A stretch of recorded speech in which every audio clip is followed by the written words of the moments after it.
আপনি কাউকে কষ্ট দিয়েছেন, সেই কষ্টের কথা স্মরণ করে সে জায়নামাজ বিছিয়ে রবের কাছে প্রার্থনা করছে। আপনার কথা স্মরণ করে আল্লাহ তাআলার কাছে আপনার বিরুদ্ধে নালিশ করছে। আপনার একটা কথার কারণে তার চোখে পানি চলে আসছে। কি ভাবছেন আল্লাহ তাআলা আপনাকে মাফ করে দিবেন? না, কখনো আল্লাহ তাআলা আপনাকে মাফ করবেন না। আল্লাহ রাসূল সাল্লাল্লাহু আলাইহি ওয়াসাল্লাম হাদিসের মধ্যে বলেছেন, মান গাসসা ফালাইসা মিন্নি।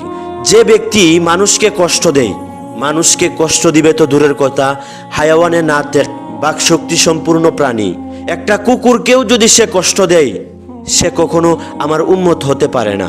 আপনি যদি মানুষকে কষ্ট দেন, আপনি যদি মানুষের সাথে বেঈমানি করেন, আপনি যদি মানুষের সাথে প্রতারণা করেন, আপনি যদি মানুষের সাথে দুশ্মনী করেন, কখনো আপনি মাফ পাবেন না। আল্লাহ তাআলা আপনাকে একদিন ধরবেন। এই দুনিয়াতে কেউ কাউকে কষ্ট দিয়ে কোনোদিন সুখী হতে পারে নাই, আর পারবেও না। কারণ আল্লাহ তাআলা বলেছেন যে বান্দাকে আমি সৃষ্টি করেছি। বান্দা, তুমি যে তাকে কষ্ট দিয়েছো, তুমি তো তাকে সৃষ্টি করো নাই। আমি রব্বে কারিম তাকে সৃষ্টি করেছি। আমি তাকে সুন্দর করিয়া বানিয়েছি। আমি তাকে অনেক নিয়ামত দ্বারা ভরপুর করে রেখেছি।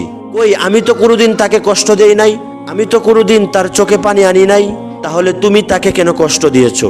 তুমি তার সাথে কেন দুই নম্বরই করেছো? তুমি তার সাথে কেন ধোঁকাবাজি করেছো? রব্বে কারিম প্রতিটা কষ্টের জবাব আপনার কাছ থেকে নিবেন। ওই দিন আপনি যত চেষ্টাই করেন না কেন, জবাব না দিয়ে সামনে এক কদমও আগাতে পারবেন না।